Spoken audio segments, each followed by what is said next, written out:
Hello student, good morning to all of you. Welcome to my channel physics with Harish. तो student, आज हम नया chapter start करने जा रहे हैं, लॉज ऑफ मोशन। क्लियर है? अच्छा, अब बच्चों यहाँ पे क्या है, अब हमने यहाँ पे पढ़ना है मोशंस के बारे में। क्लियर है? तो सबसे पहले नंबर पे बच्चों देखो मोशन क्या होता है।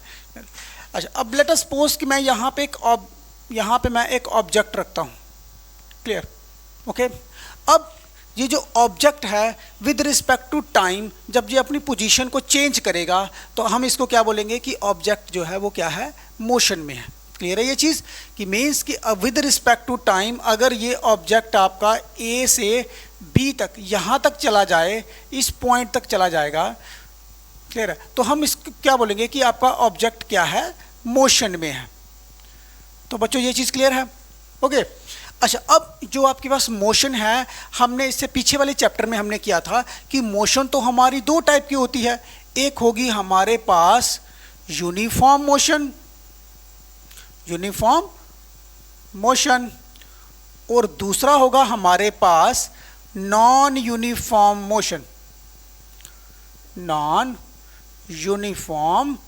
मोशन। अच्छा, अब बच्चों अगर हम यहाँ पे डिस्कस करें कि यूनिफॉर्म मोशन क्या होता है, तो ये तो हमने किया था कि भाई एक ऑब्जेक्ट जो है ना वो इक्वल इंटरवल ऑफ टाइम के बीच में इक्वल डिस्टेंस को कवर करता है। क्लियर? तो उस केस में क्या है कि ऑब्जेक्ट जो है ना वो आपका क्या होगा, यूनिफॉर्म मोशन में होगा। तो बच्चों अगर आपके पास ऑब्जेक्ट जो है वो यूनिफॉर्म मोशन में होगा तो विद रिस्पेक्ट टू टाइम तो उसकी वेलोसिटी चेंज ही नहीं होगी। विद रिस्पेक्ट टू टाइम जो है वो हर बार की बार इक्वल डिस्टेंस ही कवर करेगा, तो उसकी इनिशियल वेलोसिटी और फाइनल वेलोसिटी क्या रहेगी, उसकी सेम रहेगी। तो इट मीन्स कि जो यूनिफॉर्म मोशन है ना, उस केस में आपकी जो वेलोसिटी है ना वो क्या रहेगी, कांस्टेंट रहेगी। तो अगर बच्चों आपकी वेलोसिटी कांस्टेंट होती है तो उस केस में तो भाई final velocity minus initial velocity, तो आपको क्या मिलेगा, जीरो। क्लियर? तो विद रिस्पेक्ट टू टाइम अगर आपकी वेलोसिटी ही नहीं चेंज हुई तो उस केस में तो आपको एक्सेलरेशन मिलेगा नहीं। तो यूनिफॉर्म मोशन के केस में आपका एक्सेलरेशन जो है ना वो क्या हो जाएगा, आपका जीरो होगा। क्लियर है बच्चों? यहां तक तो ये क्लियर है आपके पास? अच्छा, अब नेक्स्ट देखते हैं यहाँ पे नॉन यूनिफॉर्म मोशन। तो नॉन यूनिफॉर्म को बच्चों हमने तो दो टाइप से उसको डिफाइन कर सकते हैं कि इक्वल इंटरवल के बीच में अगर कोई ऑब्जेक्ट अनइक्वल डिस्टेंस को कवर करे। क्लियर? तो जहाँ फिर अनइक्वल डिस्टेंस के बीच में वो इक्वल डिस्टेंस को कवर करे तो हम कहते हैं कि भाई वो जो ऑब्जेक्ट है वो क्या है, नॉन यूनिफॉर्म मोशन में है। क्लियर? अगर हम उसको सिंपली डिफाइन करें, it is defined as that motion in which the object covers unequal distance in equal interval of time. तो that motion is known as non uniform motion. अच्छा बच्चों, अब यहाँ पे एक चीज़ तो क्लियर हो गया कि ऑब्जेक्ट की वेलोसिटी जो है ना वो विद रिस्पेक्ट टू टाइम क्या होती जा रही है, चेंज होती जा रही है। क्लियर? अब यहाँ पे ये नहीं है कि भाई ऑब्जेक्ट की वेलोसिटी जो है वो इंक्रीज ही होगी, भाई ऑब्जेक्ट की वेलोसिटी डिक्रीज भी हो सकती है। क्लियर? क्योंकि ऑब्जेक्ट जो है विद रिस्पेक्ट टू टाइम के साथ अपनी वेलोसिटी को चेंज कर रहा है। क्लियर? तो अब हम यहाँ पे देख सकते हैं भाई कि ऑब्जेक्ट की जो वेलोसिटी है ना वो आपके पास इंक्रीज भी होगी। क्लियर? तो जहाँ फिर ऑब्जेक्ट की वेलोसिटी जो है ना वो क्या हो जाएगी, डिक्रीज भी होगी विद रिस्पेक्ट टू टाइम।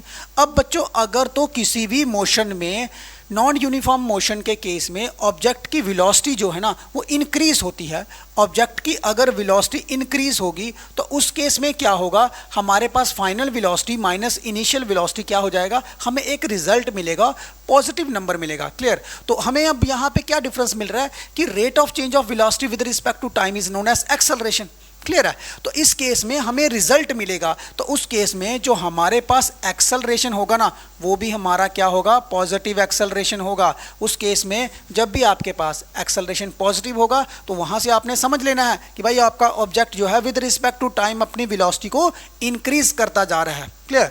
अच्छा, अब अगर किसी भी ऑब्जेक्ट की वेलोसिटी डिक्रीज हो रही है विद रिस्पेक्ट टू टाइम के साथ तो उस केस में क्या होगा कि एक्सेलरेशन जो है ना, एक्सेलरेशन आपका नेगेटिव हो जाएगा। एक्सेलरेशन क्या होगा, नेगेटिव होगा। क्लियर?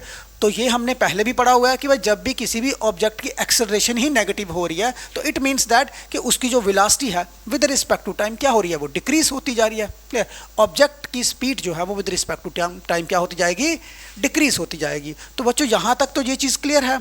अच्छा भाई, अब हम इसके आगे चलते हैं भाई कि ऑब्जेक्ट जो है ना, क्योंकि अब हमने यहाँ पे लॉस ऑफ मोशन के बारे में पढ़ना है। तो यहाँ पे देखो कि अब बच्चों अगर कोई भी ऑब्जेक्ट जो है वो यहाँ पे ए पॉइंट के ऊपर प्लेस्ड है, ए पॉइंट के ऊपर प्लेस्ड है। क्लियर है यहाँ तक?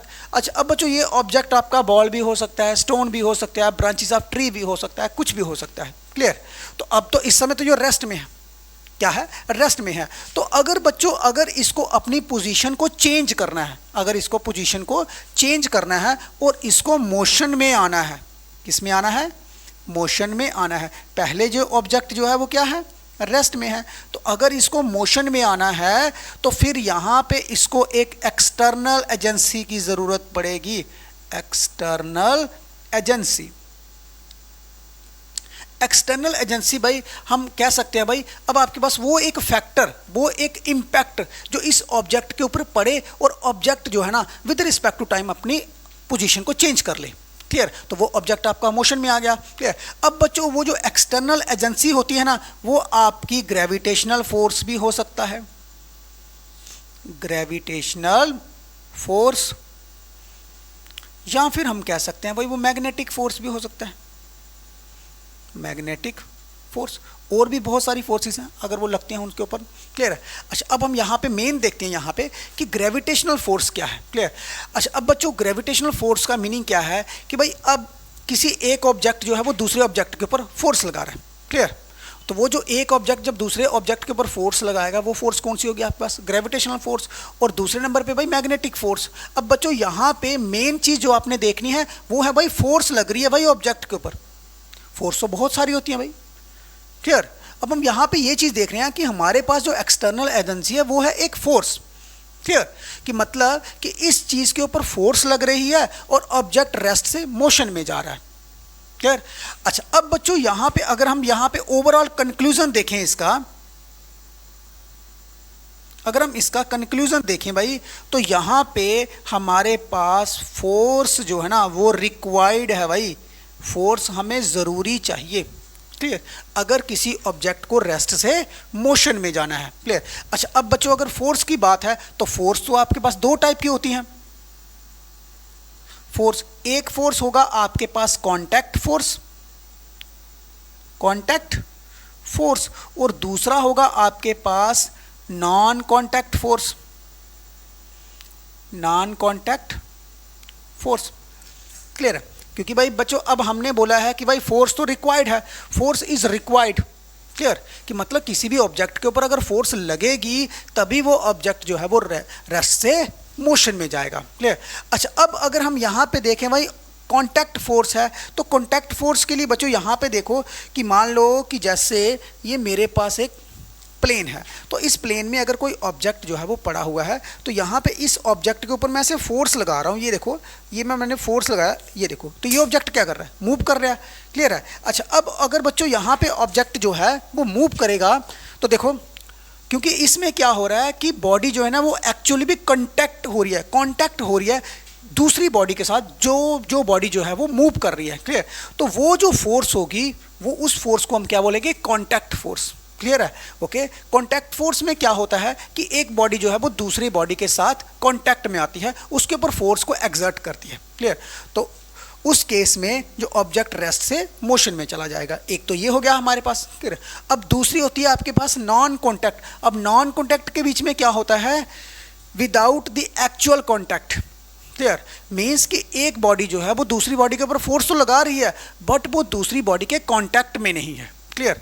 तब भी मोशन होगी भाई। इस चीज़ को ध्यान में रखना कि तब भी ऑब्जेक्ट आपका रेस्ट से मोशन में हो जाएगा।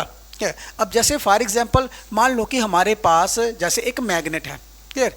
अगर हम मैग्नेट के अपोजिट पोल्स रखें तो अगर हम दोनों को एक दूसरे के कांटेक्ट में रखेंगे तो क्या होगा? फोर्स ऑफ रिपल्शन होगा कि एक मैग्नेट जो है वो दूसरे मैग्नेट से दूर दूर होता जाएगा। तो इट मीन्स दैट कि एक मैग्नेट ने दूसरे मैग्नेट के ऊपर फोर्स लगाया लेकिन बट वो एक्चुअल कॉन्टैक्ट में नहीं है। तो यहाँ से हमें एक एग्जाम्पल तो मिल रही है कि ऑब्जेक्ट जो है ना वो फोर्स तो लगा रहा है लेकिन वो उस ऑब्जेक्ट के कांटेक्ट में नहीं है। क्लियर? अच्छा अब अगर हम दूसरी एग्जांपल देखो कि मान लो किसी भी बिल्डिंग से आपने एक बॉल को ऐसे गिराया। क्लियर? तो क्या हो रहा है कि जो अर्थ जो है अर्थ उस ऑब्जेक्ट के ऊपर फोर्स लगा रही है। भाई अर्थ जो है वो उस ऑब्जेक्ट के साथ कांटेक्ट में नहीं है बट उसके ऊपर वो फोर्स लगा रही है और ऑब्जेक्ट जो है वो क्या आ रहा है? नीचे को आ रहा है।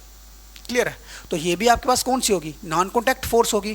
क्लियर? अब बच्चों यहाँ तक तो ये चीज़ क्लियर है। इस मोशन के बारे में सबसे पहले नंबर पे अगर किसी ने सोचा तो वो था ग्रीक थिंकर एरिस्टोटल।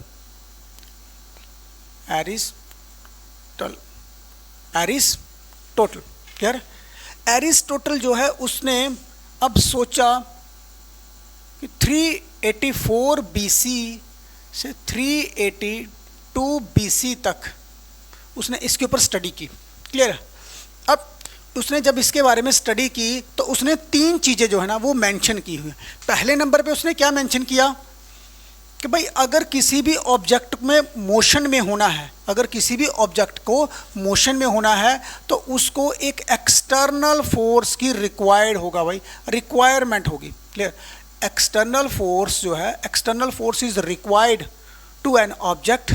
क्लियर। अगर उसको क्या चाहिए कि वो ऑब्जेक्ट मोशन में रहे। एक चीज़ ये हो गया कि भाई यहाँ पे इतनी चीज़ क्लियर है कि एक्सटर्नल फोर्स जो है वो रिक्वायर्ड है कि अगर किसी भी ऑब्जेक्ट को मोशन में होना है। एक तो ये हो गया। अच्छा, अब दूसरे नंबर पे उसने बोला भाई कि अगर no force act on a body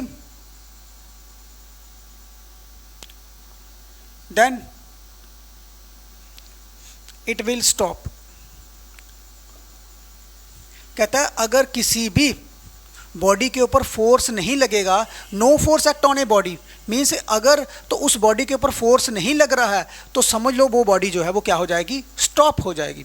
एक तो ये चीज़ हो गया। बच्चों यहाँ पे उसने क्या बोला, पहले नंबर पे उसने बोला कि external force is required to an object which is in motion. Clear.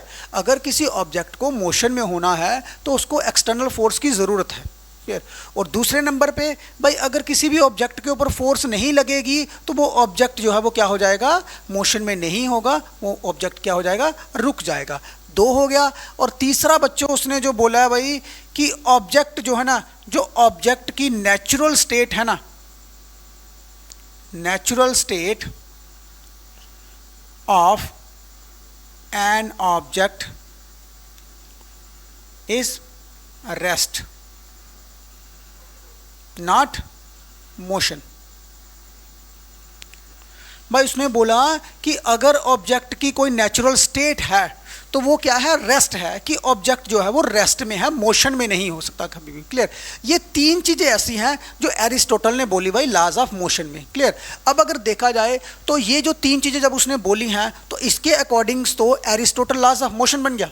Clear. ये अपने एरिस्टोटल ने जो एरिस्टोटल लॉज ऑफ मोशन है उसमें इसने ये 3 चीज़ें बोली हैं कि अगर एक ऑब्जेक्ट को मोशन में होना है तो उसको एक्सटर्नल फोर्स की रिक्वायरमेंट है। दूसरे नंबर पे अगर किसी भी ऑब्जेक्ट के ऊपर अगर फोर्स लगेगी तो वो ऑब्जेक्ट मोशन में रहेगा, अगर वो नहीं लगेगी तो ऑब्जेक्ट जो है वो स्टॉप कर जाएगा। क्लियर। और तीसरे नंबर उसने बोला कि कोई भी ऑब्जेक्ट जो है उसकी जो नेचुरल स्टेट है वो क्या है, रेस्ट है, मोशन नहीं है। ये चीज़ क्लियर है बच्चों। अच्छा, अब बच्चों ये तो उसने एरिस्टोटल ने अपने लॉज ऑफ मोशन में बता दिया। क्लियर। अच्छा, अब क्या हो रहा है, यहाँ पे न्यू एंट्री हो रही है, एक अलग साइंटिस्ट है जिन्होंने इसके बारे में अब डिटेल में बताना है।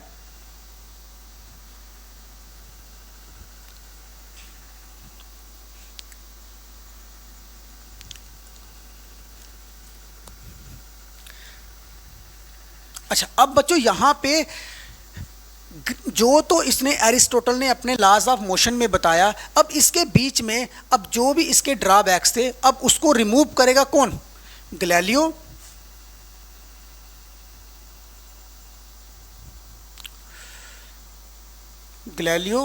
और न्यूटन।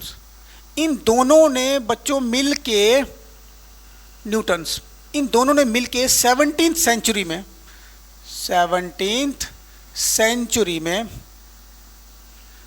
सेंचुरी में इसको अब रिमूव करना है। रिमूव इन द सेंस अब कह सकते हैं कि वो चीज़ें जो चीज़ें इसने बोली हैं अब इसके बीच में इसके ड्रॉबैक्स निकलेंगे। जो भी इसके ड्रॉबैक्स होंगे वो किन्होंने निकाले हुए हैं, गैलीलियो और न्यूटन से। क्लियर है। अच्छा, अब बच्चों सबसे पहले नंबर पे उसने एक चीज़ तो बोली नहीं है भाई, वो कौन सी, फोर्स ऑफ फ्रिक्शन के बारे में, फोर्स ऑफ फ्रिक्शन। अच्छा, अब बच्चों यहाँ पे फोर्स ऑफ फ्रिक्शन क्या है कि लेट अस सपोज दैट कि अगर कोई भी ऑब्जेक्ट जो है अगर फेंकते हैं, क्लियर, जब फेंकेंगे, जब मान लो कोई भी ऑब्जेक्ट जो है वो रोल कर रहा है किसी सरफेस के ऊपर, क्लियर, तो सरफेस क्या करता है, एक अपोजिट फोर्स प्रोवाइड करता है, that force is known as force of friction, clear. अब उस केस में क्या हो रहा है कि फोर्स ऑफ फ्रिक्शन जो है वो हमेशा क्या करेगी, अपोज करेगी मोशन को, अपोजिस मोशन, क्लियर है। अब उसने इस चीज के बारे में नहीं बोला, उसने सिर्फ इतनी बात बोली है भाई कि एक्सटर्नल फोर्स की जरूरत है, एक बार आपने एक्सटर्नल फोर्स लगा दी वो आपका ऑब्जेक्ट जो है वो मोशन में होगा, लेकिन बट उसने ये नहीं बोला भाई कि कंटिन्यूसली फोर्स ऑफ फ्रिक्शन जो है वो एक्ट कर रही है किसी ऑब्जेक्ट के ऊपर और वो रिड्यूस करती है किसको, मोशन को, इसके बारे में उसने नहीं बोला, एक नंबर। अच्छा, अब बच्चों यहाँ पे दूसरा पॉइंट जो है, दूसरा पॉइंट में उसने बोला भाई कि अगर एक्सटर्नल फोर्स किसी भी ऑब्जेक्ट के ऊपर, अगर किसी भी ऑब्जेक्ट के ऊपर एक्सटर्नल फोर्स लगेगी तो वो कंटिन्यूसली लगनी चाहिए भाई, ये नहीं है कि एक बार लगी है, वो कंटिन्यूसली एक्ट करनी चाहिए भाई, क्लियर है। मतलब इफ